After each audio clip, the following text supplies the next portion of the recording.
ಹಿಂದಿನ ಸಂದೇಶದಲ್ಲಿ ಹುಟ್ಟುವಳಿಯಲ್ಲಿ ದೇವರಿರುವುದಾದರೆ, ಬಾಲ್ಯದಲ್ಲಿ ದೇವರಿರುವುದಾದರೆ, ಕೆಲಸದಲ್ಲಿ ದೇವರಿರುವುದಾದರೆ, ವಿವಾಹದಲ್ಲಿ ದೇವರಿರುವುದಾದರೆ ಎಷ್ಟು ಆಶೀರ್ವಾದಕರವೆಂದು ನಿಮ್ಮೊಂದಿಗೆ ಹಂಚಿಕೊಂಡಿದ್ದೇನೆ.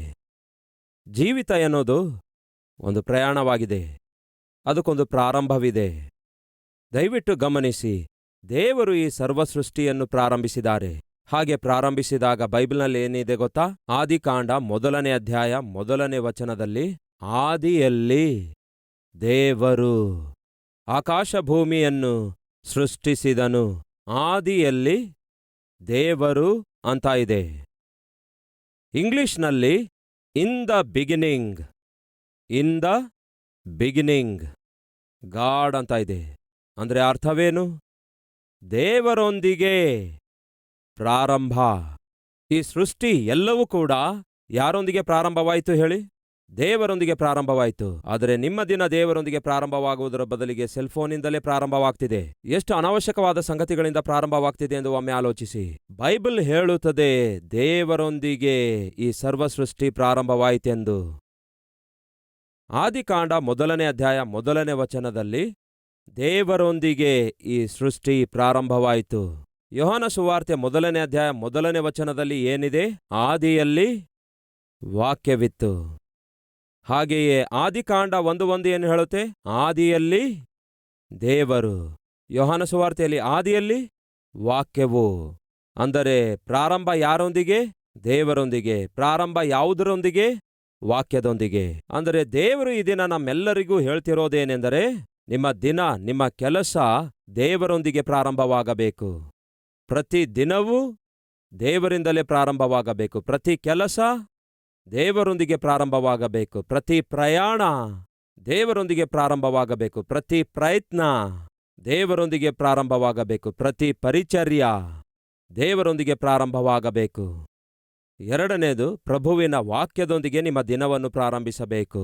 ಹಾಗಾಗಿ ನನ್ನ ಮನವಿ, ದಿನದ ಮೊದಲ 30 ನಿಮಿಷಗಳು ಪ್ರಾರ್ಥನೆಯಲ್ಲಿ ಸಮಯ ಕಳೆಯಿರಿ. ಆ ನಂತರದ 30 ನಿಮಿಷಗಳು ಪ್ರಭುವಿನ ವಾಕ್ಯ ಧ್ಯಾನಿಸುವುದರಲ್ಲಿ ಕಳೆಯಿರಿ. ಆದಿಯಲ್ಲಿ ದೇವರು, ಆದಿಯಲ್ಲಿ ವಾಕ್ಯವು. ಅಂದರೆ ನಿಮ್ಮ ದಿನದ ಪ್ರಾರಂಭ ದೇವರೊಂದಿಗಾಗಬೇಕು, ಪ್ರಾರಂಭ ವಾಕ್ಯದೊಂದಿಗೆ ಆಗಬೇಕು. ಪ್ರಾರ್ಥನೆ, ಪರಿಶುದ್ಧ ಸತ್ಯವೇದ. ಒಂದು ಪಕ್ಷಿಗೆ 2 ರೆಕ್ಕೆಗಳಿರ್ತವೆ. ಆ 2 ರೆಕ್ಕೆಗಳುಳ್ಳ ಪಕ್ಷಿ ಕೆಳಗೆ ಕಲ್ಲುಗಳಿರಬಹುದು, ಕಳೆಗಳಿರಬಹುದು, ಮುಳ್ಳುಗಳಿರಬಹುದು, ಕಾಲುವೆಗಳಿರಬಹುದು, ನದಿಗಳಿರಬಹುದು, ಕೆರೆಗಳಿರಬಹುದು. ಏನಿದ್ರೂ ಕೂಡ ರೆಕ್ಕೆಗಳುಳ್ಳಂತಹ ಪಕ್ಷಿ ಯಾವುದಕ್ಕೂ ಬೆದರದೆ ಹೆದರದೆ ಚೆನ್ನಾಗಿ ತನ್ನ ಪಾಡಿಗೆ ಹಾರಾಡುತ್ತಾ ತಿರುಗಾಡುತ್ತೆ. ಒಪ್ಪಿಕೊಳ್ತೀರಲ್ಲವೋ? ಹಾಗೆಯೇ ದೇವರು ನಿಮಗೂ ನನಗೂ ಕೂಡ 2 ರೆಕ್ಕೆಗಳನ್ನು ಕೊಟ್ಟಿದ್ದಾರೆ. ಒಂದು ಪ್ರಾರ್ಥನೆ, ಎರಡನೇದು ಪರಿಶುದ್ಧ ಸತ್ಯವೇದ ಅಂದರೆ ವಾಕ್ಯ. ಯಾವುದೇ ವ್ಯಕ್ತಿಯಾಗಲಿ ಪ್ರಾರ್ಥನೆ ಹಾಗೆಯೇ ಪರಿಶುದ್ಧ ಸತ್ಯವೇದ ಅಂದರೆ ವಾಕ್ಯವನ್ನು, ಇವೆರಡನ್ನೂ ಸಮಾನವಾಗಿ ತನ್ನ ಜೀವಿತದಲ್ಲಿ ಯಾರು ಹೊಂದಿಕೊಂಡಿರ್ತಾರೋ ಅವನು ಒಳ್ಳೆ ರೆಕ್ಕೆಗಳುಳ್ಳವನಾಗಿ, ಆಟಂಕಗಳು ಏನೇ ಬರಬಹುದು, ಅಭ್ಯಂತರಗಳು ಎಷ್ಟೇ ಬರಬಹುದು, ಆಪತ್ತು ಏನೇ ಬರಬಹುದು, ಅಪಾಯಗಳು ಎಷ್ಟೇ ಬರಬಹುದು, ಅವಮಾನಗಳು ಕೂಡ ಎದುರಾಗಬಹುದು, ಆಕಸ್ಮಿಕವಾಗಿ ಸಮಸ್ಯೆಗಳು ಎದುರಾಗಬಹುದು. ಆದರೆ ಬೆದರದೆ ಆ ವ್ಯಕ್ತಿ ಹೊಂದಿಕೊಂಡಿರುವ ಈ 2 ರೆಕ್ಕೆಗಳು ಏನ್ ಮಾಡ್ತವೆ ಗೊತ್ತಾ? ಅವುಗಳೆಲ್ಲವನ್ನು ಮೀರಿ ಮುಂದಕ್ಕೆ ಸಾಗುವ ಹಾಗೆ ಮಾಡುತ್ತವೆ. ಈ ದಿನ ನಮ್ಮಲ್ಲಿ ಅನೇಕರು ಪ್ರತಿಯೊಂದು ಸಣ್ಣ ಸಣ್ಣ ವಿಷಯಕ್ಕೆ ಭಯಪಡುವುದಕ್ಕಾಗಿ, ಬೆದರಿಕೆಗೊಳಗಾಗುವುದಕ್ಕಾಗಿ ಮುಂದಕ್ಕೆ ಸಾಗಲಾರದೆ, ಯಾವ ಮಾರ್ಗ ಅವರಿಗೆ ಕಾಣಲಾರದೆ ಅವರು ಇದ್ದ ಸ್ಥಿತಿಯಲ್ಲೇ ಬಿದ್ದಿರುವ ಹಾಗೆ. ಯಾಕೆ ಇದ್ದ ಸ್ಥಿತಿಯಲ್ಲೇ ಬಿದ್ದಿರುತ್ತಾ ಇದ್ದಾರೆ ಗೊತ್ತಾ? ಯಾಕೆ ಮುಂದಕ್ಕೆ ಸಾಗುತ್ತಾ ಇಲ್ಲ ಗೊತ್ತಾ? ಅವರಿಗೆ ಪ್ರಾರ್ಥನೆ ಜೀವಿತ ಇಲ್ಲದೇ ಇರುವುದಕ್ಕಾಗಿ, ವಾಕ್ಯದ ಮೇಲೆ ಶ್ರದ್ಧೆ ಇಲ್ಲದೇ ಇರುವುದಕ್ಕಾಗಿ. ಒಂದು ದಿನ ಒಬ್ಬ ವಯಸ್ಸಾದ ವ್ಯಕ್ತಿ ನನ್ನ ಬಳಿಗೆ ಬಂದ. ಕಲ್ವರಿ ಟೆಂಪಲ್ಗೆ ಬಂದು ರಕ್ಷಣೆ ಹೊಂದಿದ. ನನ್ನ ಬಳಿಗೆ ಬಂದಾಗ ಅವರಿಗೆ ಕೇಳಿದೆ, ಅಯ್ಯ, ನೀವು ಬೈಬಲ್ ಓದುತ್ತಾ ಇದ್ದೀರಾ ಎಂದು ಕೇಳಿದೆ. ಆಗ ಅವರು ಹೇಳಿದ್ದೇನೆಂದರೆ, ಓದುತ್ತಿದ್ದೇನೆ ಬ್ರದರ್, ತಿಂಗಳಿಗೊಮ್ಮೆ ಓದುತ್ತಿದ್ದೇನೆ ಎಂದು ಹೇಳಿದ್ರು. ಅದೇನು ಸಾರ್, ತಿಂಗಳಿಗೊಂದು ಸಾರಿ ಓದಬಾರದು, ಪ್ರತಿ ದಿನ ಕ್ರಮವಾಗಿ ಓದಬೇಕು ಎಂದು ಹೇಳಿದ್ರೆ, ಅಯ್ಯಯ್ಯೋ, ನಾನು ಹೇಳಿದ್ದು ನಿಮಗೆ ಸರಿಗೆ ಅರ್ಥ ಆಗಲಿಲ್ಲ. ತಿಂಗಳಿಗೆ 1 ಸಾರಿ ನಾನು ಓದುತ್ತಾ ಇದ್ದೇನೆ ಅಂದರೆ ತಿಂಗಳಿಗೆ 1 ಸಾರಿ ಮಾತ್ರ ಬೈಬಲ್ ಮುಟ್ತಾ ಇದ್ದೇನೆಂದ ಅರ್ಥ ಅಲ್ಲ. ತಿಂಗಳಿಗೆ 1 ಸಾರಿ ಪೂರ್ತಿಯಾಗಿ ಬೈಬಲನ್ನು ಓದಿ ಮುಗಿಸುತ್ತಿದ್ದೇನೆ ಎಂದು ಹೇಳಿದ್ರು. ಕೇಳಿ ಆಶ್ಚರ್ಯವೆನಿಸಿತು. ಅಂದರೆ ವರ್ಷದಲ್ಲಿ 12 ಸಾರಿ ಬೈಬಲ್ ಪೂರ್ತಿ ಓದಿ ಮುಗಿಸುತ್ತೇನೆ ಅಂದ್ರು. ಕೇಳಿ ಆಶ್ಚರ್ಯವೆನಿಸಿತು. ಅಷ್ಟಕ್ಕೂ ಹೇಗೆ ಓದುತ್ತೀರಿ ಎಂದು ಕೇಳಿದೆ. ಮೊಳಕಾಲು ಊರಿ ಓದುತ್ತೇನೆ ಅಂದ್ರು. 70 ವರ್ಷಕ್ಕೂ ಹೆಚ್ಚು ವಯಸ್ಸುಳ್ಳ ಒಬ್ಬ ಸಾಧಾರಣನಾದ ಆತ್ಮೀಕನು ಹೇಳ್ತಾನೆ, ತಿಂಗಳಿಗೊಂದು ಸಾರಿ ಬೈಬಲ್ ಪೂರ್ತಿ ಓದಿ ಮುಗಿಸುತ್ತೇನೆಂದು. ಪ್ರತಿ 12 ವರ್ಷ ಬೈಬಲ್ ಪೂರ್ತಿ ಓದಿ ಮುಗಿಸುತ್ತೇನೆ, ಮೊಳಕಾಲೂರಿ ಓದುತ್ತೇನೆ ಅನ್ನುತ್ತಾರೆ. ಸೇವಕರಾದ ನಮ್ಮಂಥವರಿಗೆ ಇದು ನಿಜವಾಗಲೂ ಸವಾಲಾಗಿದೆ. ಅನೇಕ ಸಾರಿ ನಾವು ಬೈಬಲನ್ನು ಹೋರುವಂಥವರಾಗಿದ್ದೇವೆ ಹೊರತು ಬೈಬಲನ್ನು ತೆರೆಯುವವರಾಗಿ ಇಲ್ಲ ಎನ್ನುವುದು ವಾಸ್ತವ. ನಾವು ಮಾಡುವ ಪ್ರತಿ ಕೆಲಸ ಆಗಿರ್ಬೋದು, ಪ್ರಯಾಣ ಆಗಿರ್ಬೋದು, ಪರಿಚರ್ಯ ಆಗಿರ್ಬೋದು, ಪ್ರತಿ ಪ್ರಯತ್ನ, ಪ್ರಾರ್ಥನೆ ಆಗಿರ್ಬೋದು, ಅದರ ಪ್ರತಿಫಲವನ್ನು ನಾವು ಕಾಣಬೇಕಾದರೆ ಪ್ರಭುವಿನೊಂದಿಗೆ ಸ್ಟಾರ್ಟ್ ಮಾಡಬೇಕು. ಇದನ್ನು ಮರೆಯಬೇಡಿರಿ. ಆದಿಯಲ್ಲಿ ದೇವರಿಲ್ಲದೆ ನೀವು ಯಾವುದೇ ದಿನ ಪ್ರಾರಂಭಿಸುವುದಾದರೆ, ದೇವರಿಲ್ಲದೆ ಯಾವುದೇ ಕೆಲಸ ನೀವು ಪ್ರಾರಂಭಿಸುವುದಾದರೆ ಜಯ ಸಾಧಿಸುವುದು ಸಾಧ್ಯವಿಲ್ಲ. ಬೈಬಲ್ನಲ್ಲಿ ಯೋಬನ ಕುರಿತು ನಾವು ನೋಡುತ್ತೇವೆ. ಯೋಬನು ಅಂತೆ ಬಹು ನೀತಿವಂತನಾಗಿದ್ದನು, ಯಥಾರ್ಥವಂತನೂ ಆಗಿದ್ದನು, ಅದೇ ಸಮಯದಲ್ಲಿ ಧನವಂತನೂ ಆಗಿದ್ದನು. ಅಷ್ಟು ಮಾತ್ರವಲ್ಲ, ಒಳ್ಳೆ ಗಂಡು ಮಕ್ಕಳನ್ನು ಹೆಣ್ಣು ಮಕ್ಕಳನ್ನು ಹೊಂದಿಕೊಂಡಿದ್ದ. ಇವೆಲ್ಲವುಗಳಿಗಿಂತಲೂ ಮುಖ್ಯವಾಗಿ ಯೆಹೋವನಲ್ಲಿ ಭಯಭಕ್ತಿ ಉಳ್ಳವನಾಗಿದ್ದ. ನಿಮ್ಮಲ್ಲಿ ಎಷ್ಟು ಜನ ಯೆಹೋವನಲ್ಲಿ ಭಯಭಕ್ತಿ ಉಳ್ಳವರಾಗಿದ್ದೀರೋ ಒಮ್ಮೆ ಕೈ ಎತ್ತಿ ತೋರಿಸುವಿರಾ? ಹಾಗಾದರೆ ಭಯಭಕ್ತಿಯುಳ್ಳ ವ್ಯಕ್ತಿ ಏನ್ ಮಾಡ್ತಾನೆಂದು ಬೈಬಲ್ನಲ್ಲಿದೆ, ನೋಡೋಣ ಬನ್ನಿ. ಯೋಬನ ಪುಸ್ತಕ 1ನೇ ಅಧ್ಯಾಯ 1ನೇ ವಚನ. ಅವನು ಯಥಾರ್ಥವಂತನೂ ನ್ಯಾಯವಂತನೂ ಆಗಿದ್ದು ದೇವರಲ್ಲಿ ಭಯಭಕ್ತಿಯುಳ್ಳವನಾಗಿ ಕೆಟ್ಟತನವನ್ನು ವಿಸರ್ಜಿಸಿ ಬಿಡುವವನಾಗಿದ್ದನು. ಈಗ ತಾನೇ ನಿಮ್ಮಲ್ಲಿ ಬಹಳ ಜನ ಕೈ ಎತ್ತಿ ತೋರಿಸಿದ್ದೀರಿ, ಯೆಹೋವನಲ್ಲಿ ನಾವು ಭಯಭಕ್ತಿಯುಳ್ಳವರಾಗಿದ್ದೇವೆ ಎಂಬುದಾಗಿ ಕೈ ಎತ್ತಿ ತೋರಿಸಿದ್ದೀರಿ. ಯೆಹೋವನಲ್ಲಿ ಭಯಭಕ್ತಿಯುಳ್ಳವನು ಸಾಧಾರಣವಾಗಿ ಮಾಡುವಂತಹ ಕೆಲಸವೇನೆಂದರೆ ತನ್ನ ಜೀವಿತದಲ್ಲಿ ಕೆಟ್ಟತನವನ್ನು ಇರಲು ಬಿಡೋದಿಲ್ಲ. ಕೆಟ್ಟತನವನ್ನು ವಿಸರ್ಜಿಸುವವನೇ ಭಯಭಕ್ತಿಯುಳ್ಳವನಾಗಿರುತ್ತಾನೆ. ಯೆಹೋವನಲ್ಲಿ ಭಯಭಕ್ತಿಯುಳ್ಳವರಾಗಿರುವುದು ಕೆಟ್ಟತನವನ್ನು ಅಸಹಿಸಿಕೊಳ್ಳುವಂಥದ್ದಾಗಿದೆ. ನೀವು ನಿಜವಾಗ್ಲೂ ದೇವರಲ್ಲಿ ಭಯಭಕ್ತಿಯುಳ್ಳವರಾಗಿರುವುದಾದರೆ ನೀವು ಕೆಟ್ಟತನವನ್ನು ಹೊಂದಿಕೊಂಡಿರೋದಿಲ್ಲ, ಕೆಟ್ಟ ಕೆಲಸಗಳನ್ನು ಮಾಡೋದಿಲ್ಲ, ಕೆಟ್ಟ ವ್ಯಸನಗಳಿಗೆ ಅವಕಾಶ ಕೊಡಲ್ಲ, ಕೆಟ್ಟ ಅಭ್ಯಾಸಗಳು ನಿಮ್ಮಲ್ಲಿ ಇರೋದಿಲ್ಲ. ಇನ್ನೂ ಸಿಂಪಲ್ ಆಗಿ ಹೇಳಬೇಕಾದರೆ ನೀವು ಬಿಟ್ಟು ಬಿಡಲಾರದಂತಹ, ನೀವು ಜಯ ಸಾಧಿಸಲಾರದಂತಹ ಪಾಪವು ನಿಮ್ಮೊಳಗಡೆ ಎಂದಿಗೂ ಇರಲೇ ಬಾರದು. ನಿಜವಾಗ್ಲೂ ನೀವು ದೇವರಲ್ಲಿ ಭಯಭಕ್ತಿಯುಳ್ಳವರಾಗಿರೋದಾದರೆ ಬಿಟ್ಟು ಬಿಡಲಾರದ ಯಾವ ಒಂದು ಪಾಪ ನಿಮ್ಮಲ್ಲಿ ಇರಬಾರದು. ನೀವು ಜಯಿಸಲಾರದಂತಹ ಪಾಪ ನಿಮ್ಮೊಳಗಡೆ ಇರಬಾರದು. ನೀವು ಪಾಪ ಜಯಿಸಲಾರದೇ ಇರುವುದಾದರೆ ಮತ್ತು ಅದೇ ಪಾಪ ನಿಮ್ಮನ್ನೇ ಜಯಿಸುತ್ತಾ ಇರುವುದಾದರೆ ಆ ಪಾಪಕ್ಕೆ ನೀವು ದಾಸರಾಗಿದ್ದೀರಿ ಎಂದರ್ಥ. ಆ ಪಾಪಕ್ಕೆ ನೀವು ಬಂಧಿತರಾಗಿದ್ದೀರಿ ಎಂದರ್ಥ. ಪಾಪಕ್ಕೆ ಬಂಧಿತರಾದಂತಹ ನೀವು ಪ್ರಭು ಯೇಸುವಿನ ಪರಿಚರ್ಯದಲ್ಲಿ ಹೇಗೆ ಪಾಲ್ಗೊಳ್ಳಲಾಗುತ್ತೆ ಒಮ್ಮೆ ಆಲೋಚಿಸಿ. ಕೆಟ್ಟತನಕ್ಕೆ ಬಂಧಿತನಾಗಿರುವವನು ಯಾವ ರೀತಿ ಸಾಕ್ಷಿ ಕಾಪಾಡಿಕೊಳ್ಳಲಿಕ್ಕಾಗತ್ತೆ ಒಮ್ಮೆ ಆಲೋಚಿಸಿ. ಯೋಬನು ಯೆಹೋವನಲ್ಲಿ ಭಯಭಕ್ತಿಯುಳ್ಳವನಾಗಿ ಕೆಟ್ಟತನವನ್ನು ವಿಸರ್ಜಿಸಿಬಿಟ್ಟ.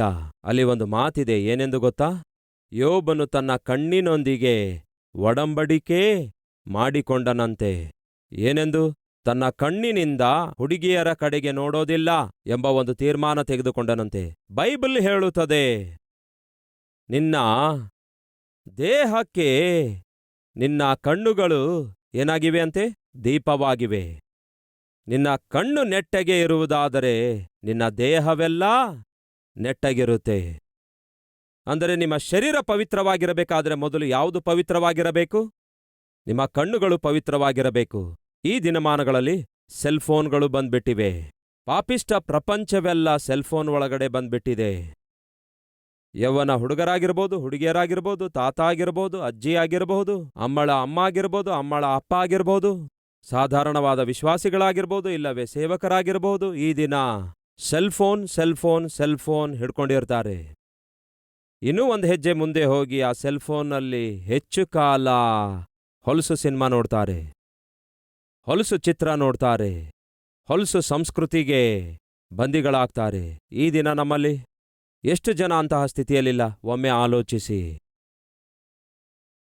ನೀವು ಯೆಹೋವನಲ್ಲಿ ಭಯಭಕ್ತಿಯುಳ್ಳವರಾಗಿರುವುದಾದರೆ ಕೆಟ್ಟತನವನ್ನು ವಿಸರ್ಜಿಸಿ ಬಿಡಬೇಕು. ನೀವು ಕೆಟ್ಟತನವನ್ನು ವಿಸರ್ಜಿಸಿ ಬಿಡಬೇಕಾದರೆ ಖಚಿತವಾಗಿ ನೀವು ಮಾಡ್ತಿರುವ ಕೆಟ್ಟತನ ಎಂದು ನಿಮಗೆ ತಿಳಿದಿರಬೇಕು. ಅದಕ್ಕಾಗಿಯೇ ಯೋಬನ ಪುಸ್ತಕ 31ನೇ ಅಧ್ಯಾಯದಲ್ಲಿ ಈ ವಾಕ್ಯ ನೋಡುತ್ತೇವೆ. ನಾನು ನನ್ನ ಕಣ್ಣಿನೊಂದಿಗೆ ಒಡಂಬಡಿಕೆ ಮಾಡಿಕೊಂಡಿದ್ದೇನೆ. ಯಾವುದರೊಂದಿಗಂತೆ? ನನ್ನ ಕಣ್ಣಿನೊಂದಿಗೆ ಒಡಂಬಡಿಕೆ ಮಾಡಿಕೊಂಡಿದ್ದೇನೆ. ಕನ್ಯೆಯನ್ನು ನಾನು ಹೇಗೆ ನೋಡಲಿ ಎಂದು. ಕಲ್ವರಿ ಟೆಂಪಲ್ನಲ್ಲಿ ಅರ್ಧ ಜನ ಸಿಸ್ಟರ್ಸ್ ಇರ್ತಾರೆ, ಅರ್ಧ ಜನ ಬ್ರದರ್ಸ್ ಇರ್ತಾರೆ. ಯಾವಾಗಲೂ ನಾನು ಪ್ರಸಂಗ ಮಾಡುವಾಗ ಬ್ರದರ್ಸ್ ಅವರ ಕಡೆಗೆ ನೋಡುತ್ತಾ ಪ್ರಸಂಗ ಮಾಡುತ್ತೇನೆ. ಸಿಸ್ಟರ್ಸ್ ಕಡೆಗೆ ಸಾಧಾರಣವಾಗಿ ಸಂದರ್ಭ ಬಂದಾಗ, ಇಲ್ಲವೇ ಸಿಸ್ಟರ್ಸ್ ಕುರಿತಾಗಿ ಏನಾದರೂ ಅಂಶ ಬಂದಾಗ, ಅಮ್ಮ ಸಹೋದರಿಯರೇ ಏನನ್ನುತ್ತೀರಿ ಎಂದು ಕೇಳ್ತೇನೆ ಹೊರತು ಬ್ರದರ್ಸ್ ಕಡೆಗೇ ಇರುತ್ತೆ ನನ್ನ ಫೇಸು. ನೀವು ಬೇಕಾದರೆ ಗಮನಿಸಿ ನೋಡಿ, ನನ್ನ ಫೇಸು ಬ್ರದರ್ಸ್ ಕಡೆಗೇ ಇರುತ್ತೆ. ಯಾಕೆಂದರೆ ಯೌವನ ಪ್ರಾಯದಲ್ಲಿ ವಾಕ್ಯ ಸಾರುವುದನ್ನು ನಾನು ಪ್ರಾರಂಭಿಸಿದ್ದೇನೆ. ಒಬ್ಬ ಯವನಸ್ಥನಾಗಿ ನಾನು ವಾಕ್ಯ ಸಾರುತ್ತಾ ಇರುವಾಗ ಒಂದು ವೇಳೆ ಕಣ್ಣಿಗೆ ಸುಂದರವಾದ ಒಂದು ಹುಡುಗಿ ಕಾಣಿಸಿದ್ರೆ, ಎಲ್ಲಿ ನನ್ನ ಕಣ್ಣುಗಳು ಅವರನ್ನು ಮತ್ತೆ ನೋಡಬೇಕು ಎಂದು ಎಲ್ಲಿ ಶೋಧಿಸಲ್ಪಡುತ್ತವೆಯೇನೋ ಎಂಬ ಭಯದೊಂದಿಗೆ ನಾನು ದೇವರ ಬಳಿಗೆ ಹೋಗಿ, ದೇವರೇ, ನಾನು ವಾಕ್ಯವನ್ನು ಸಾರುತ್ತಿರುವಾಗ ಶೋಧನೆಗೊಳಗಾಗದೇ ಇರಬೇಕಾದ್ರೆ ನನಗೇನ್ ಮಾಡನುತ್ತಿ? ಸುಮಾರು 18-19 ವಯಸ್ಸು. ಆವಾಗ ನನಗೆ ದೇವರು ನನ್ನೊಂದಿಗೆ ಮಾತಾಡಿ ಹೇಳಿದ್ರು, ನೀನು ಪುರುಷರ ಕಡೆಗೆ ನೋಡಿ ವಾಕ್ಯ ಸಾರು, ಆಗ ಶೋಧಿಸಲ್ಪಡುವ ಅವಕಾಶ ಇರಲ್ಲ ಅಂದಾಗ ಅಂದಿನಿಂದ ಇಂದಿನವರೆಗೂ ವಾಕ್ಯ ಸಾರುತ್ತಾ ಇರುವಾಗ ಪುರುಷರ ಕಡೆಗೆ ನೋಡುತ್ತಾ ವಾಕ್ಯವನ್ನು ಸಾರುತ್ತೇನೆ. ಅದನ್ನು ರೂಢಿ ಮಾಡಿಕೊಂಡು ಒಂದು ನಿಯಮವಾಗಿ ನೇಮಿಸಿಕೊಂಡಿದ್ದೇನೆ, ಪುರುಷರ ಕಡೆಗೆ ನೋಡಬೇಕೆಂದು. ಆದರೆ ನಾನು ಬಹಳ ಸಂದರ್ಭಗಳಲ್ಲಿ ಬಹಳ ಜನ ಪಾಸ್ಟರ್ಸ್ಗಳನ್ನು ನೋಡಿದ್ದೇನೆ. ಅವರು ಸ್ವಲ್ಪವೂ ಪುರುಷರ ಕಡೆಗೆ ನೋಡಲ್ಲ, ಹೆಣ್ಮಕ್ಳ ಕಡೆಗೆ ನೋಡ್ತಾ ಇರ್ತಾರೆ. ಏನಮ್ಮ, ಏನನ್ನುತ್ತಿ ಹೇಳುತ್ತಾಯಿ?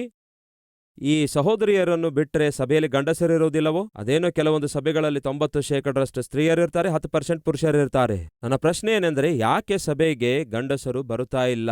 ಒಂದು ಸಾರಿ ಪ್ರಶ್ನಿಸಿಕೊಳ್ಳುವುದಾದರೆ ಒಳ್ಳೆಯದು.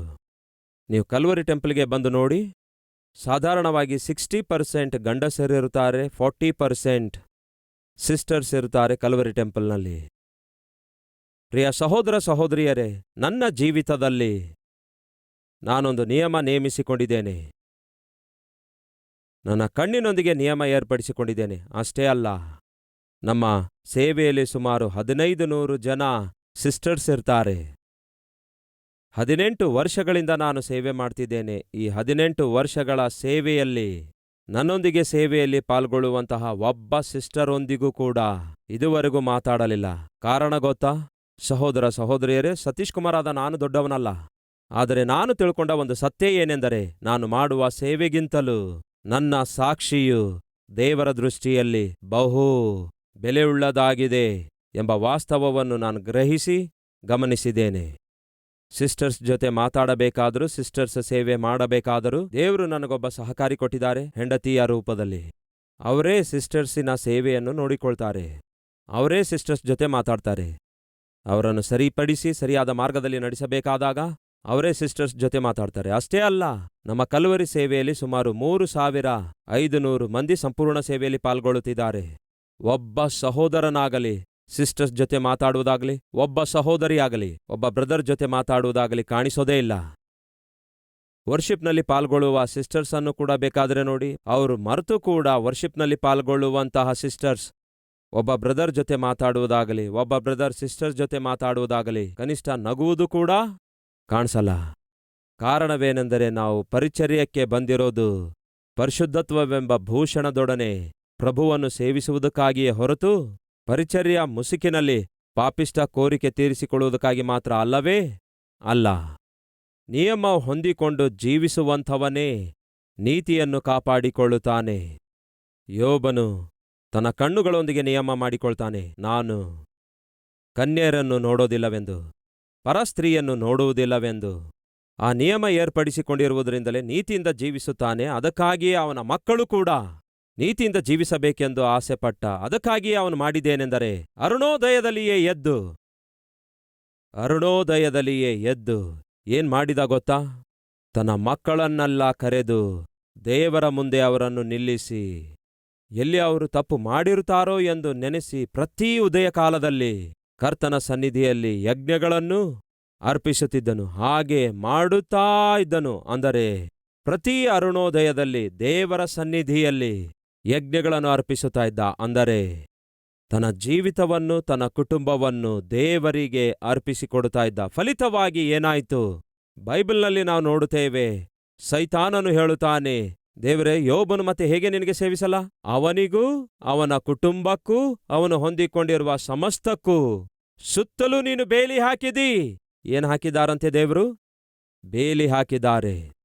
ಹಾಗೆ ದೇವರು ಸುತ್ತಲೂ ಬೇಲಿ ಹಾಕುವುದಕ್ಕಾಗಿ ಕಾರಣ ಗೊತ್ತಾ? ಯೋಬನ ಒಂದು ಪ್ರಾರ್ಥನೆಯ ಜೀವಿತ. ತನ್ನ ದಿನವನ್ನು ಪ್ರಾರ್ಥನೆಯಿಂದ ಪ್ರಾರಂಭಿಸುತ್ತಾ ಇದ್ದ. ತನ್ನ ದಿನವನ್ನು ಪ್ರಾರ್ಥನೆಯಿಂದ ಪ್ರಾರಂಭಿಸುವವನ ಆದ್ದರಿಂದಲೇ ದೇವರು ಅವನ ಸುತ್ತಲೂ ಬೇಲಿ ಹಾಕುತ್ತಾ ಇದ್ರು. ಪುರುಷರೇ, ಸ್ತ್ರೀಯರೇ, ತಂದೆಯೆಂದರೆ, ತಾಯಿಯೆಂದರೆ, ಉದಯ ಕಾಲದಲ್ಲಿಯೇ ಎದ್ದು ನಿಮ್ಮ ಕುಟುಂಬದ ಸುತ್ತಲೂ ಪ್ರಾರ್ಥನೆ ಎಂಬ ಬೇಲಿ ನೀವು ಹಾಕಿಕೊಳ್ಳುವುದಾದರೆ, ನಿಮ್ಮ ಕುಟುಂಬದ ತಂಟೆಗೆ, ನಿಮ್ಮ ಮಕ್ಕಳ ತಂಟೆಗೆ ನೀವು ಮಾಡುವ ಸೇವೆ ಆಗಿರಬಹುದು, ಕೆಲಸ ಆಗಿರಬಹುದು, ಅವುಗಳ ತಂಟೆಗೆ ಸೈತಾನನು ಬರಲು ಸಾಧ್ಯವೇ ಇರಲ್ಲ. ಯಾವಾಗ ನಾವು ಪ್ರಾರ್ಥನೆಯ ಬೇಲಿ ಹಾಕಿಕೊಳ್ಳುವುದನ್ನು ನಿರ್ಲಕ್ಷ್ಯ ಮಾಡುತ್ತೇವೋ, ಖಚಿತವಾಗಿ ಸೈತಾನನು ನಿಮ್ಮ ಕುಟುಂಬದ ಮೇಲೆ ದಾಳಿ ಮಾಡುತ್ತಾನೆ. ಕಳವಳ ತರುತ್ತಾನೆ, ಜಗಳ ತರುತ್ತಾನೆ, ಕಲಹಗಳನ್ನುಂಟು ಮಾಡ್ತಾನೆ, ಮನಸ್ತಾಪ ಉಂಟು ಮಾಡ್ತಾನೆ. ಸಾಧಾರಣವಾಗಿ ಮನೆ ಗೂಡಿಸುತ್ತಾ ಇರುವಾಗ ಕೆಲವೊಂದು ಸಾರಿ ಆ ಮನೆಯೊಳಗಡೆ ಬಹಳ ಧೂಳಿ ಇದೆ ಅಂದುಕೊಳ್ಳಿ. ಅದನ್ನು ಎರಡು ರೀತಿಯಾಗಿ ಗೂಡಿಸಬಹುದು. ಒಂದು, ಕಸಪರಕೆ ತಕೊಂಡು ಆ ಧೂಳಿಯೆಲ್ಲ ಗೂಡಿಸುವ ಪ್ರಯತ್ನ ಮಾಡಿದ್ರೆ ಆ ಧೂಳಿ ಏನಾಗುತ್ತೆ ಹೇಳಿ? ಮೇಲೆ ಎದ್ದೇಳುತ್ತೆ. ಆಗ ಆ ಧೂಳಿ ಮೇಲಕ್ಕೆದ್ದಾಗ ನೀವು ಉಸಿರಾಡಲು ತೊಂದರೆಯಾಗುತ್ತೆ. ಕೆಮ್ಮುತ್ತೀರಿ, ಸೀನುತ್ತೀರಿ, ಆಯಾಸ ಒಳಗಾಗುತ್ತೀರಿ. ಯಾಕೆಂದರೆ ಧೂಳು ಎದ್ದಿರುವುದರಿಂದ. ಬುದ್ಧಿಯುಳ್ಳ ಸ್ತ್ರೀ ಮಾಡುವುದೇನೆಂದರೆ, ಹಾಗೆ ಧೂಳಿ ಇರುವಾಗ ಕಸಪರಿಕೆಯಿಂದ ಆ ಧೂಳು ಗೂಡಿಸುವುದಕ್ಕಿಂತ ಮುಂಚೆ ಸ್ವಲ್ಪ ನೀರು ತಗೊಂಡೇನ್ ಮಾಡ್ತಾಳೆ? ಆ ಧೂಳಿನ ಮೇಲೆ ಚಿಮುಕಿಸುತ್ತಾಳೆ. ಹಾಗೆ ನೀರು ಚಿಮುಕಿಸಿದ ನಂತರ ಕಸಪರಕೆ ಹಿಡುಕೊಂಡು ಗೂಡಿಸಿದಾಗ ಧೂಳು ಮೇಲಕ್ಕೆ ಹಾರುವುದೇ ಇಲ್ಲ. ಈಗ ಅರ್ಥ ಮಾಡಿಕೊಳ್ಳಿ, ನಿಮ್ಮ ಕುಟುಂಬದಲ್ಲಿ ನೀವು ಸರಿಯಾಗಿ ಉಸಿರಾಡಬಾರದೆಂದು, ಉಸಿರಾಡಲು ತೊಂದರೆಯಾಗುವಂತೆ ಮಾಡಬೇಕೆಂದು, ನಿಮಗೆ ನಿದ್ರೆ ಇಲ್ಲದಂತೆ ಮಾಡುವುದಕ್ಕಾಗಿ, ನಿಮಗೆ ನೆಮ್ಮದಿ ಇಲ್ಲದಂತೆ ಮಾಡುವುದಕ್ಕಾಗಿ ಸೈತಾನನು ಯಾವುದೋ ಒಂದು ಧೂಳು ಎಬ್ಬಿಸುತ್ತಾನೆ. ನಿಮ್ಮ ಗಂಡನ ಮೂಲಕ ಆಗಿರ್ಬೋದು, ಹೆಂಡತಿ ಮೂಲಕ ಆಗಿರ್ಬೋದು, ಅತ್ತೆ ಮೂಲಕ ಆಗಿರ್ಬೋದು, ನಿಮ್ಮ ಮಗಳ ಮುಖಾಂತರ ಆಗಿರ್ಬೋದು. ನೀವು ಸರಿಯಾಗಿ ಉಸಿರಾಡಲಾರದಂತೆ, ನಿಮಗೆ ನಿದ್ರೆ ಬರಲಾರದಂತೆ, ನೀವು ಒದ್ದಾಡುವಂತೆ ಮಾಡುವುದಕ್ಕಾಗಿ ಸೈತಾನನು ಯಾವುದೋ ಒಂದು ಧೂಳು ಎಬ್ಬಿಸುತ್ತಾನೆ. ಹಾಗೆ ಸೈತಾನನು ಧೂಳಿ ಎಬ್ಬಿಸಲಾರದೆ ಇರಬೇಕಾದರೆ, ನೀವು ಪ್ರಾರ್ಥನೆ ಎಂಬ ನೀರನ್ನು ಒಂದು ವೇಳೆ ಚಿಮ್ಕಿಸಿಕೊಳ್ಳುವುದಾದರೆ ಅವನು ಧೂಳಿ ಎಬ್ಬಿಸಲು ಸಾಧ್ಯವೇ ಇರಲ್ಲ. ಇದು ಸ್ತ್ರೀಯರು ಮಾಡುವ ಮೊಟ್ಟಮೊದಲ ಕೆಲಸ ಆಗಿದೆ. ಒಬ್ಬ ತಂದೆ ಇಲ್ಲವೇ ತಾಯಿ ಮಾಡಬೇಕಾದ ಮೊಟ್ಟಮೊದಲ ಕೆಲಸ ಯಾವುದು ಗೊತ್ತಾ? ಅವರು ತಮ್ಮ ದಿನವನ್ನು ಪ್ರಾರ್ಥನೆಯೊಂದಿಗೆ ಪ್ರಾರಂಭಿಸಬೇಕು. ಯೋಬನು ತನ್ನ ಕುಟುಂಬವನ್ನು, ತನ್ನ ದಿನವನ್ನು ಪ್ರಾರ್ಥನೆಯಿಂದಲೇ ಪ್ರಾರಂಭಿಸುತ್ತಿದ್ದನು. ಫಲಿತವಾಗಿ ದೇವರು ಅವನ ಸುತ್ತಲೂ ಬೇಲಿ ಹಾಕಿದರು. ಈ ದಿನ ಪ್ರತಿ ತಂದೆ, ಪ್ರತಿ ತಾಯಿ ಉದಯದಲ್ಲಿ 5 ಗಂಟೆಗೆ ಎದ್ದೇಳಬೇಕು. ಮೊದಲ ಅರ್ಧ ಗಂಟೆ ಪ್ರಾರ್ಥನೆ ಮಾಡಬೇಕು. ಆ ನಂತರದ ಅರ್ಧ ಗಂಟೆ ವಾಕ್ಯವನ್ನು ಓದಬೇಕು. ಹೀಗೆ ನಿಮ್ಮ ದಿನವನ್ನು ಪ್ರಾರ್ಥನೆಯಿಂದ ಪ್ರಾರಂಭಿಸಿರಿ. ನಿಮ್ಮ ಕೆಲಸವನ್ನು ಪ್ರಾರಂಭಿಸಿರಿ, ನಿಮ್ಮ ಪ್ರಯತ್ನಗಳನ್ನು ಪ್ರಾರಂಭಿಸಿರಿ, ನಿಮ್ಮ ಪ್ರಯಾಣ ಪ್ರಾರಂಭಿಸಿರಿ, ನಿಮ್ಮ ಪರಿಚರ್ಯ ಪ್ರಾರಂಭಿಸಿ. ದೊಡ್ಡ ಪ್ರತಿಫಲವನ್ನು ಕಾಣುತ್ತೀರಿ. ಈ ದಿನ ನನಗೆ ಮಾತು ಕೊಡುವೀರಾ? ಅಯ್ಯ, ನಾನು ಮಾತು ಕೊಡ್ತೇನೆ. ನಾನು ನನ್ನ ದಿನವನ್ನು ಪ್ರಾರ್ಥನೆಯೊಂದಿಗೆ ಪ್ರಾರಂಭಿಸುತ್ತೇನೆ. ಆದಿಯಲ್ಲಿ ದೇವರು, ಅಂದರೆ ದೇವರೊಂದಿಗಿನ ಸಹವಾಸ. ಆದಿಯಲ್ಲಿ ವಾಕ್ಯ, ಅಂದರೆ ವಾಕ್ಯವನ್ನು ಧ್ಯಾನಿಸುವಂಥದ್ದು. ಕೆಲವರು ಬಹಳ ಬೈಬಲ್ ಓದುತ್ತಾರೆ, ಕಡಿಮೆ ಪ್ರಾರ್ಥನೆ ಮಾಡ್ತಾರೆ. ಕೆಲವರು ಬಹಳ ಪ್ರಾರ್ಥನೆ ಮಾಡ್ತಾರೆ, ಕಡಿಮೆ ಬೈಬಲ್ ಓದ್ತಾರೆ. ಇವೆರಡೂ ಕರೆಕ್ಟ್ ಅಲ್ಲ. ಎರಡೂ ಸಮಾನವಾಗಿರಬೇಕು. ರೆಕ್ಕೆಗಳೆರಡೂ ಸಮಾನವಾಗಿರುವಾಗಲೇ ಚೆನ್ನಾಗಿ ಪಕ್ಷಿ ಹಾರಾಡುತ್ತೆ. ಹಾಗೆಯೇ ಪ್ರಾರ್ಥನೆಯೂ ವಾಕ್ಯವೂ ಸಮಾನವಾಗಿರಬೇಕು. ಯೋಬನ ಜೀವಿತದಲ್ಲಿ ಅದನ್ನು ನಾವು ನೋಡುತ್ತೇವೆ. ಯಥಾರ್ಥವಂತನಾಗಿದ್ದನು, ಭಯಭಕ್ತಿಯುಳ್ಳವನಾಗಿದ್ದನು, ಕೆಟ್ಟತನವನ್ನು ವಿಸರ್ಜಿಸಿ ಬಿಟ್ಟವನಾಗಿದ್ದನು, ನಿಯಮ ನಿಬಂಧನೆಯುಳ್ಳವನಾಗಿ ಜೀವಿಸಿದವನಾಗಿದ್ದನು. ಅಷ್ಟೇ ಅಲ್ಲ, ಪ್ರಾರ್ಥನೆಯಿಂದ ತನ್ನ ಸುತ್ತಲೂ ಬೇಲಿ ಹಾಕಿಕೊಂಡವನಾಗಿದ್ದನು. ಈ ದಿನ ನಮ್ಮಲ್ಲಿ ಎಷ್ಟು ಜನ ನನಗೆ ಮಾತು ಕೊಡ್ತೀರಿ? ನಮ್ಮ ದಿನವನ್ನು ಪ್ರಾರ್ಥನೆಯೊಂದಿಗೆ, ವಾಕ್ಯದೊಂದಿಗೆ ಪ್ರಾರಂಭಿಸುತ್ತೇವೆ ಎನ್ನುವವರು ಕೈ ಎತ್ತಿ ತೋರಿಸುವಿರಾ? ನಿಜವೋ ಸುಳ್ಳೋ? ನಿಜವಾಗಲೂ ನಮ್ಮ ದಿನವನ್ನು ಪ್ರಾರ್ಥನೆಯಿಂದ ಪ್ರಾರಂಭಿಸುತ್ತೇವೆ, ವಾಕ್ಯದಿಂದಲೇ ಪ್ರಾರಂಭಿಸುತ್ತೇವೆ ಎನ್ನುವಂಥವರು ಮತ್ತೊಮ್ಮೆ ಕೈ ಎತ್ತಿ ತೋರಿಸಿ. ಎಸ್ ಎಸ್ ಎಸ್ ಎಸ್ ಬೆಳಗ್ಗೆ ಎದ್ದೇಳುವುದು ಚೆನ್ನಾಗೇ ಇದೆ. ಮತ್ತೆ ರಾತ್ರಿಯ ಸಂಗತಿ ಏನು? ಆತನು ವಾಡಿಕೆಯ ಪ್ರಕಾರ ಎಣ್ಣೆ ಮರಗಳ ಗುಡ್ಡಕ್ಕೆ ಹೋಗಿ ಪ್ರಾರ್ಥನೆ ಮಾಡಿದನು. ಯಾರು ಆತನು? ಕರ್ತನಾದ ಯೇಸು ಕ್ರಿಸ್ತನು. ರಾತ್ರಿಯಾದ ಕೂಡಲೇ ಆತನಿಗೊಂದು ಅಭ್ಯಾಸವಿತ್ತು. ಅದೇನೆಂದರೆ ಎಣ್ಣೆ ಮರಗಳ ಗುಡ್ಡಕ್ಕೆ ಹೋಗಿ ಪ್ರಾರ್ಥನೆ ಮಾಡುತ್ತಿದ್ದನು. ರಾತ್ರಿ ಇಡೀ ಪ್ರಾರ್ಥನೆ ಮಾಡುತ್ತಿದ್ದನು. ನಾವು ರಾತ್ರಿ ಇಡೀ ಪ್ರಾರ್ಥನೆ ಮಾಡದೇ ಇದ್ದರೂ ಸಹೋದರ ಸಹೋದರಿಯರೇ, ಜಸ್ಟ್ 30 ಮಿನಿಟ್ಸ್ ಕುಟುಂಬವಾಗಿ ಸೇರಿ ಪ್ರಾರ್ಥನೆ ಮಾಡಿರಿ. ಗಂಡ 5 ನಿಮಿಷ, ಹೆಂಡತಿ 5 ನಿಮಿಷ, ಮಗಳು 5 ನಿಮಿಷ ಪ್ರಾರ್ಥಿಸಿದ್ರೆ 15 ನಿಮಿಷ ಆಗುತ್ತೆ. ಗಂಡ 1 ಅಧ್ಯಾಯ, ಹೆಂಡತಿ 1 ಅಧ್ಯಾಯ, ಮಗನಾಗ್ಲಿ ಮಗಳಾಗ್ಲಿ 1 ಅಧ್ಯಾಯ ಓದಿದ್ರೆ 15 ನಿಮಿಷ ಆಗುತ್ತೆ. ಹಾಗಾಗಿ ಅರ್ಧ ಗಂಟೆ ಪ್ರಾರ್ಥನೆಯೊಂದಿಗೆ ನಿಮ್ಮ ದಿನ ಪ್ರಾರಂಭಿಸಿರಿ. ವಾಕ್ಯದೊಂದಿಗೆ ಪ್ರಾರಂಭಿಸಿರಿ. ಪ್ರಾರ್ಥನೆ ವಾಕ್ಯದೊಂದಿಗೆ ನಿಮ್ಮ ದಿನವನ್ನು ಮುಗಿಸಿರಿ. ನೋಡಿರಿ ದೇವರು ಎಷ್ಟು ಅದ್ಭುತವಾಗಿ ನಿಮ್ಮ ಜೀವಿತಗಳನ್ನು ಆಶೀರ್ವದಿಸುತ್ತಾರೆಂದು. ಇದನ್ನು ನಂಬುವಂಥವರಿದ್ರೆ ಕೈ ತೋರಿಸ್ತೀರಾ? ಯಶ್.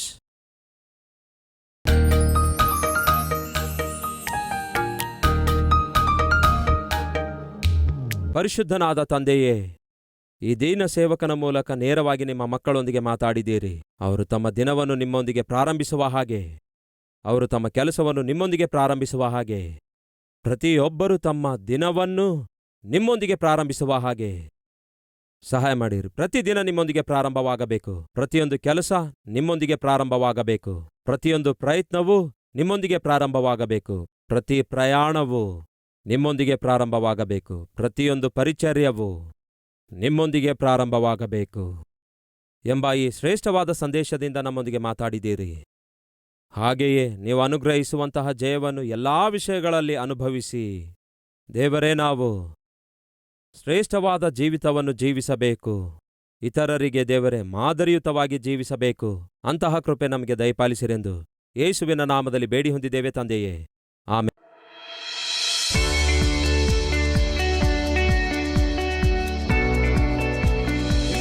ಬೇಡಿಕೊಳ್ಳತಕ್ಕ ಯಾವುದಾದರೂ ಒಂದು ವಿಷಯವಾಗಿ ಭೂಲೋಕದಲ್ಲಿ ಒಂದೇ ಮನಸ್ಸುಳ್ಳವರಾಗಿದ್ದರೆ ಅದು ಪರಲೋಕದಲ್ಲಿರುವ ನನ್ನ ತಂದೆಯಿಂದ ನಿಮಗೆ ದೊರೆಯುವುದು ಎಂದು ಯೇಸು ಕ್ರಿಸ್ತನು ಹೇಳಿದ್ದಾರೆ. ನಿಮಗಿರುವ ಪ್ರಾರ್ಥನೆ ಮನವಿಗಳಿಗೋಸ್ಕರ ನಿಮ್ಮೊಂದಿಗೆ ಪ್ರಾರ್ಥಿಸುವುದಕ್ಕಾಗಿ ದೈವ ಸೇವಕರಾದ ಡಾಕ್ಟರ್ ಪಿ ಸತೀಶ್ ಕುಮಾರ್ ಅವರಿಂದ ಏರ್ಪಡಿಸಲಾದ ಅದ್ಭುತವಾದ ಒಂದು ಸೇವೆ ಕಲ್ವರಿ ಟೆಂಪಲ್ ಪ್ರೇಯರ್ ಟವರ್ ಆಗಿದೆ. ನಿಮ್ಮ ಪ್ರಾಂತ್ಯ ಯಾವುದೇ ಆಗಿರಲಿ, ನಿಮ್ಮ ಭಾಷೆ ಯಾವುದೇ ಆಗಿರಲಿ, 24 ಗಂಟೆ ನಿಮಗೋಸ್ಕರ ಪ್ರಾರ್ಥಿಸುವ ಪ್ರಾರ್ಥನೆ ವೀರರು ಸಿದ್ಧವಾಗಿದ್ದಾರೆ. ಪ್ರತಿದಿನ 3,000ಕ್ಕೂ ಅಧಿಕ ಪ್ರಾರ್ಥನೆ ಮನವಿಗಳು ನಮಗೆ ಬರುತ್ತಾ ಇವೆ.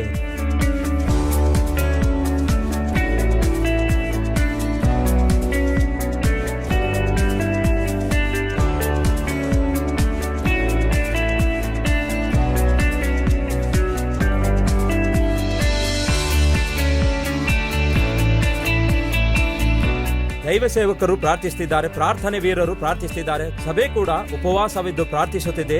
ದೇವರು ಅದ್ಭುತ ಕಾರ್ಯಗಳನ್ನು ಮಾಡ್ತಿದ್ದಾರೆ. ಈಗಲೇ ಸ್ಕ್ರೀನ್ ಮೇಲೆ ಕಾಣಿಸುವ ನಂಬರಿಗೆ ಫೋನ್ ಮಾಡಿ ನಿಮಗಿರುವ ಸಮಸ್ಯೆಗಳಿಗೋಸ್ಕರ ನಮ್ಮೊಂದಿಗೆ ಸೇರಿ ಪ್ರಾರ್ಥಿಸಿರಿ. ದೇವರು ಕೊಡುವ ಉತ್ತರ ಪಡೆದುಕೊಳ್ಳಿರಿ. ಪ್ರಾರ್ಥನೆ ಮನವಿಗಳಿಗೋಸ್ಕರ ನೀವು ಫೋನ್ ಮಾಡಬೇಕಾದ ನಂಬರ್ 09000600900 ಎನ್ನುವಂಥದ್ದೇ. ಎಲ್ಲಾ ಜನರು ರಕ್ಷಿಸಲ್ಪಡಬೇಕೆಂದು 17 ಭಾಷೆಗಳಲ್ಲಿ ಶುದ್ಧವಾದ ವಾಕ್ಯವನ್ನು ಸಾರುತ್ತಾ ಭಾರದಿಂದ ಪ್ರಾರ್ಥಿಸುತ್ತಾ ಅನುದಿನವೂ ಆತನ ರಕ್ಷಣೆ ಸುವಾರ್ತೆಯನ್ನು ಪ್ರಕಟಿಸಿರಿ ಎಂದು ವಾಕ್ಯ ಹೇಳುತ್ತಿರುವ ಪ್ರಕಾರ ವಾಕ್ಯಾನುಸಾರವಾಗಿ ಸೇವೆ ಮಾಡುತ್ತಿರುವ ಈ ಅದ್ಭುತವಾದ ಸೇವೆಯಲ್ಲಿ ನೀವು ಕೂಡ ಪಾಲ್ಗೊಂಡವರಾಗಿ ಅನೇಕರಿಗೆ ಆಶೀರ್ವಾದಕರವಾಗಿ ಮಾರ್ಪಡಿರಿ. ದೇವರ ಆಶೀರ್ವಾದಗಳನ್ನು ಹೊಂದಿಕೊಳ್ಳಿರಿ. ಪ್ರಾರ್ಥನೆ ಮನವಿಗಳಿಗೋಸ್ಕರ ನೀವು ಫೋನ್ ಮಾಡಬೇಕಾದ ಫೋನ್ ನಂಬರ್ 09000600900 ಎನ್ನುವಂಥದ್ದೇ. ಈ ದಿನ ಕಲ್ವರಿ ಸ್ವರವನ್ನು ಕೋಟ್ಯಾಂತರ ಜನ ವೀಕ್ಷಿಸುತ್ತಿದ್ದಾರೆ. ಕೇವಲ ತೆಲುಗು ಭಾಷೆಯಲ್ಲಿ ಮಾತ್ರವಲ್ಲ, ತಮಿಳು ಭಾಷೆಯಲ್ಲಿ ತಮಿಳುನಾಡಿನಲ್ಲಿ, ಕನ್ನಡ ಭಾಷೆಯಲ್ಲಿ ಕರ್ನಾಟಕದಲ್ಲಿ, ಮಲಯಾಳಂ ಭಾಷೆಯಲ್ಲಿ ಕೇರಳದಲ್ಲಿ, ಒರಿಯಾ ಭಾಷೆಯಲ್ಲಿ ಒರಿಸ್ಸಾದಲ್ಲಿ, ಮರಾಠಿ ಭಾಷೆಯಲ್ಲಿ ಮಹಾರಾಷ್ಟ್ರದಲ್ಲಿ, ಬೆಂಗಾಲಿ ಭಾಷೆಯಲ್ಲಿ ಪಶ್ಚಿಮ ಬಂಗಾಳದಲ್ಲಿ, ಪಂಜಾಬ್ ಭಾಷೆಯಲ್ಲಿ ಪಂಜಾಬ್ನಲ್ಲಿ, ಭೋಜ್ಪುರಿ ಭಾಷೆಯಲ್ಲಿ ಬಿಹಾರ್ನಲ್ಲಿ, ಹಿಂದಿ ಭಾಷೆಯಲ್ಲಿ ನಾರ್ತ್ ಇಂಡಿಯಾದಲ್ಲಿ, ಉರ್ದು ಭಾಷೆಯಲ್ಲಿ ಜಮ್ಮು ಕಾಶ್ಮೀರ್, ಪಾಕಿಸ್ತಾನ್, ಅಫ್ಘಾನಿಸ್ತಾನ್, ಗಲ್ಫ್ ಕಂಟ್ರೀಸ್ಗಳಲ್ಲಿ, ನೇಪಾಳ್ ಭಾಷೆಯಲ್ಲಿ, ಆಸಾಂ ಭಾಷೆಯಲ್ಲಿ, ತೆಲುಗುವಿನಲ್ಲಿ, ಹೀಗೆ ಭಾರತ ದೇಶದಲ್ಲಿರುವಂತಹ ಪ್ರಧಾನ ಭಾಷೆಗಳಲ್ಲಿ ಯೇಸುಕ್ರಿಸ್ತನ ಕುರಿತಾದ ಪ್ರೀತಿ ಸುವಾರ್ತೆಯನ್ನು ಪ್ರತಿ ಭಾಷೆಯಲ್ಲಿ ಸಾರುತ್ತಿರುವಂತಹ ಮೊಟ್ಟ ಮೊದಲ ಸಭೆ ಈ ಭಾರತ ದೇಶ ಚರಿತ್ರೆಯಲ್ಲಿಯೇ ನಮ್ಮ ಕಲ್ವರಿ ಟೆಂಪಲ್ ಆಗಿದೆ. ಯಾಕೆ ಇಷ್ಟೊಂದು ಸುವಾರ್ತೆ ಪ್ರಕಟಿಸುತ್ತಾ ಇದ್ದೇವೆ? ಯಾಕೆ ಇಷ್ಟೊಂದು ಭಾಷೆಗಳಲ್ಲಿ ಸುವಾರ್ತೆ ತಲುಪಿಸಬೇಕೆಂದು ತವಕಿಸುತ್ತಿದ್ದೇವೆ? ದಯವಿಟ್ಟು ಕೇಳಿ. ರೋಮಪುರದವರಿಗೆ ಬರೆದ ಪತ್ರಿಕೆ 10ನೇ ಅಧ್ಯಾಯ 13ನೇ ವಚನ ಹೇಳುವುದೇನೆಂದರೆ, ಕರ್ತನ ನಾಮವನ್ನು ಹೇಳಿಕೊಳ್ಳುವವರೆಲ್ಲರಿಗೇ ರಕ್ಷಣೆಯಾಗುವುದು. ಯಾರು ರಕ್ಷಿಸಲ್ಪಡುತ್ತಾರಂತೆ? ಕರ್ತನ ನಾಮದಲ್ಲಿ ಪ್ರಾರ್ಥನೆ ಮಾಡುವಂಥವರು ರಕ್ಷಿಸಲ್ಪಡುತ್ತಾರೆ. ಯಾರಾದರೂ ರಕ್ಷಿಸಲ್ಪಡಬೇಕು, ತಾವು ಮಾಡಿದ ಪಾಪದಿಂದ ಬಿಡುಗಡೆ ಹೊಂದಬೇಕಾದರೆ ಯೇಸುವಿಗೆ ಪ್ರಾರ್ಥಿಸಬೇಕು. ಯೇಸುವಿಗೆ ಪ್ರಾರ್ಥಿಸಬೇಕಾದರೆ ಯೇಸುವಿನಲ್ಲಿ ನಂಬಿಕೆ ಇಡಬೇಕು. ಯೇಸುವಿನಲ್ಲಿ ನಂಬಿಕೆ ಇಡಬೇಕಾದ್ರೆ ಯೇಸುವಿನ ಕುರಿತಾಗಿ ಕೇಳಬೇಕು. ಯೇಸುವಿನ ಕುರಿತು ಕೇಳಬೇಕಾದ್ರೆ ಯಾರಾದ್ರೂ ಕೇಳುವಂತೆ ಮಾಡಬೇಕು. ಯಾರಾದ್ರೂ ಒಬ್ಬರು ಕೇಳುವಂತೆ ಮಾಡಬೇಕಾದ್ರೆ ಹಾಗೆ ಕೇಳುವಂತೆ ಮಾಡುವವರಿಗೆ ಯಾರಾದ್ರೂ ಒಬ್ರು ಕಳುಹಿಸಬೇಕು. ಕಲ್ವರಿ ಸ್ವರಕ್ಕೆ ಸಹಾಯ ಮಾಡುವಂತಹ ನೀವೆಲ್ಲ ಏನ್ ಮಾಡ್ತಿದ್ದೀರಿ ಗೊತ್ತಾ? ಈ ದೀನ ಸೇವಕನು ಸಾರುವಂತಹ ಸುವಾರ್ತೆಯ ಹಿಂದೆ ಇದ್ದುಕೊಂಡು ಪ್ರಕಟಿಸುವಂತೆ ಮಾಡುತ್ತಿದ್ದೀರಿ. ನಾನು ಸಾರುವಂತಹ ಈ ಸಂದೇಶಗಳು 17 ಭಾಷೆಗಳಲ್ಲಿ ಭಾರತ ದೇಶದ 4 ದಿಕ್ಕುಗಳಲ್ಲಿ ಸಾರಲ್ಪಡ್ತಿದೆ. ಭಾರತ ದೇಶದಲ್ಲಿ ಅಷ್ಟೇ ಅಲ್ಲ, ನಮ್ಮ ಬಲಗಡೆಯಲ್ಲಿರುವ ಬಾಂಗ್ಲಾದೇಶಲ್ಲಾಗಿರ್ಬೋದು, ನಮ್ಮ ಕೆಳಭಾಗದಲ್ಲಿರುವ ಶ್ರೀಲಂಕಾದಲ್ಲಿ, ಮೇಲಿರುವಂತಹ ನೇಪಾಲ್ನಲ್ಲಿ, ಎಡಭಾಗದಲ್ಲಿರುವ ಪಾಕಿಸ್ತಾನ್, ಅಫ್ಘಾನಿಸ್ತಾನ್, ಗಲ್ಫ್ ಕಂಟ್ರೀಸ್ಗಳಲ್ಲಿ ಈ ದಿನ ಕಲ್ವರಿ ಸ್ವರ ಪ್ರಸಾರವಾಗುತ್ತಾ ಇದೆ. ಅವರು ಮಾತಾಡುವಂತಹ ಭಾಷೆಯಲ್ಲಿಯೇ ಕೇವಲ ನಮ್ಮ ದೇಶದಲ್ಲಿ ಮಾತ್ರವಲ್ಲ, ನಮ್ಮ ದೇಶದ ಸುತ್ತಲಿರುವಂತಹ ದೇಶಗಳಲ್ಲಿ ಸುವಾರ್ತೆ ಸಾರುತ್ತಾ ಇದ್ದೇವೆ. ಮುಂದ್ಬರುವಂತಹ ದಿನಗಳಲ್ಲಿ ಏಷ್ಯಾ ಖಂಡದಲ್ಲಿರುವಂತಹ ಪ್ರತಿ ದೇಶಕ್ಕೆ ಸುವಾರ್ತೆ ಸಾರುವಂತಹ ಸಭೆಯಾಗಿ ನಮ್ಮ ಸಭೆಯನ್ನು ದೇವರು ಆಶೀರ್ವದಿಸಬೇಕು ಎಂದು ನಾವು ಪ್ರಾರ್ಥಿಸುವವರಾಗಿರಬೇಕು. ನಾವು ತಿಳಿದುಕೊಂಡಿರುವ ಸತ್ಯವನ್ನು ತಿಳಿಸಲಾರದೇ ಇರುವುದಾದರೆ ಎಷ್ಟು ನಷ್ಟ. ಒಂದು ನಿರ್ಣಯ ತೆಗೆದುಕೊಳ್ಳಿ. ನಾನು ರಕ್ಷಿಸಲ್ಪಟ್ಟಿರುವುದಾದರೆ ಯಾರೋ ಒಬ್ರು ನನಗೆ ಯೇಸುವಿನ ಬಗ್ಗೆ ತಿಳಿಸಿದ್ರು. ಹಾಗೆಯೇ ನಶಿಸಿ ಹೋಗುವಂಥವರು ರಕ್ಷಿಸಲ್ಪಡಬೇಕಾದರೆ ನಮಗೆ ಇಷ್ಟು ಚೆನ್ನಾಗಿ ವಾಕ್ಯ ಸಾರುವಂತಹ ದೀನ ಸೇವಕರನ್ನು ದೇವರು ನಮ್ಗೆ ಕೊಟ್ಟಿದ್ದಾರೆ. ವಾಕ್ಯ ಬಹು ವಿವರವಾಗಿಯೂ, ವಾಕ್ಯ ಬಹು ಅರ್ಥಗರ್ಭಿತವಾಗಿಯೂ, ಎಲ್ಲರೂ ಅರ್ಥ ಮಾಡಿಕೊಳ್ಳುವ ವಿಧಾನದಲ್ಲಿಯೂ ವಾಕ್ಯ ಸಾರುವಂತಹ ಸೇವಕರನ್ನು ದೇವರು ನಮ್ಗೆ ಕೊಟ್ಟಿದ್ದಾರೆ. ಈ ಸೇವಕರಿಗೆ ಸಹಾಯ ಮಾಡುವುದಾದರೆ, ಇಂತಹ ಸಂದೇಶವನ್ನು ಅನೇಕ ಲಕ್ಷಾಂತರ ಜನರು ಕೇಳುವಂತೆ ಮಾಡುವುದಾದರೆ ಅನೇಕರ ಜೀವಿತಗಳು ಬದಲಾಗುತ್ತವೆ ಎಂಬ ನಂಬಿಕೆ ಖಂಡಿತವಾಗಿ ನಿಮ್ಮೆಲ್ಲರಿಗೆ ಇದ್ದೇ ಇರುತ್ತೆ. ಆ ನಂಬಿಕೆಯುಳ್ಳ ಸಹೋದರ ಸಹೋದರಿಯರೇ, ಅದನ್ನು ಕ್ರಿಯೆಯಲ್ಲಿಡಿರಿ, ಸುವಾರ್ತೆ ತಲುಪಿಸಿರಿ. ಕರ್ತನ ನಾಮದಲ್ಲಿ ಪ್ರಾರ್ಥಿಸುವವರೆಲ್ಲರಿಗೆ ಏನಾಗುತ್ತೆ? ರಕ್ಷಣೆ ಉಂಟಾಗ್ತದೆ. ಹಾಗೆ ಪ್ರಾರ್ಥಿಸಬೇಕಾದರೆ ನಂಬಿಕೆ ಇಡಬೇಕು. ಹಾಗೆ ನಂಬಿಕೆ ಇಡಬೇಕಾದರೆ ಕೇಳಬೇಕು. ಕೇಳಬೇಕಾದರೆ ಯಾರಾದರೂ ಒಬ್ಬರು ಕೇಳುವಂತೆ ಮಾಡಬೇಕು. ಕೇಳುವಂತೆ ನನ್ನಂತಹ ಸೇವಕರು ಮಾಡಬೇಕಾದರೆ ನನ್ನ ಹಿಂದೆ ಇದ್ದುಕೊಂಡು ಏನ್ ಮಾಡಬೇಕು? ಈ ಸೇವಕನ ಸ್ವರವನ್ನು ಅನೇಕ ಭಾಷೆಗಳಲ್ಲಿ ತರ್ಜುಮೆ ಮಾಡಿ ಕೇಳುವಂತೆ ಮಾಡಬೇಕು. ನಾನೇನು ಮಾಡಬಲ್ಲೆನೋ ಬಹುಶಃ ಅದು ನೀವು ಮಾಡಲಾರದೇ ಇರಬಹುದು. ನೀವೇನನ್ನು ಮಾಡಬಲ್ಲಿರೋ ಬಹುಶಃ ಅದನ್ನು ನಾನು ಮಾಡ್ಲಿಕ್ಕಾಗದೇ ಇರಬಹುದು. ನೀವು ನಾನು ಒಟ್ಟಿಗೆ ಸೇರುವುದಾದರೆ ಲೋಕಕ್ಕೆ ಸುವಾರ್ತೆಯನ್ನು ತಲುಪಿಸಬಹುದು. ಹಾಗಾಗಿ ಒಂದು ತೀರ್ಮಾನ ತೆಗೆದುಕೊಳ್ಳಿ. ದೇವರು ನಿಮಗೆ ಕೊಟ್ಟ ಸಾಮರ್ಥ್ಯದ ಮೇರೆಗೆ ತಿಂಗಳಿಗೆ 1 ಸಾರಿ ಆಗಲಿ, ಇಲ್ಲವೇ 2 ತಿಂಗಳಿಗೆ 1 ಸಾರಿ ಆಗಲಿ, ಇಲ್ಲವೇ 3 ತಿಂಗಳಿಗೆ 1 ಸಾರಿ ಆಗಲಿ, ಇಲ್ಲವೇ ದೇವರು ನಿಮ್ಮ ಜೀವಿತದಲ್ಲಿ ಶುಭ ಕಾರ್ಯಗಳನ್ನು ಮಾಡುವಾಗ, ಆಶೀರ್ವಾದಗಳನ್ನು ಅನುಗ್ರಹಿಸಿದಾಗ ಕೃತಜ್ಞತೆಯುಳ್ಳವರಾಗಿ ಸುವಾರ್ತೆಗೆ ದಾನ ಮಾಡಿರಿ. ಪ್ರತಿ ಶನಿವಾರ ನಮ್ಮ ಕಲ್ವರಿ ಟೆಂಪಲ್ನಲ್ಲಿ ಸ್ಪಾನ್ಸರ್ಸ್ ಮೀಟ್ ಇರುತ್ತೆ. ಆ ಸ್ಪಾನ್ಸರ್ಸ್ ಮೀಟ್ನಲ್ಲಿ ಪಾಲ್ಗೊಳ್ಳಿರಿ, ಬನ್ನಿರಿ. ಎಲ್ಲರೂ ಸೇರಿ ಕ್ರಿಸ್ತನ ಸುವಾರ್ತೆಯನ್ನು, ಕ್ರಿಸ್ತನ ಪ್ರೀತಿಯಿಂದ ಕೂಡಿದ ಸುವಾರ್ತೆಯನ್ನು ಲೋಕಕ್ಕೆ ಸಾರಿ ಹೇಳುವ ಪ್ರಯತ್ನ ಮಾಡೋಣ. ಇದು ನಮ್ಮ ಜವಾಬ್ದಾರಿಕೆಯಾಗಿದೆ ಎಂದು ಮರೆಯಬೇಡಿರಿ. ವಿಳಾಸ: Calvary, post box number 30, Kukatpally, Hyderabad 72.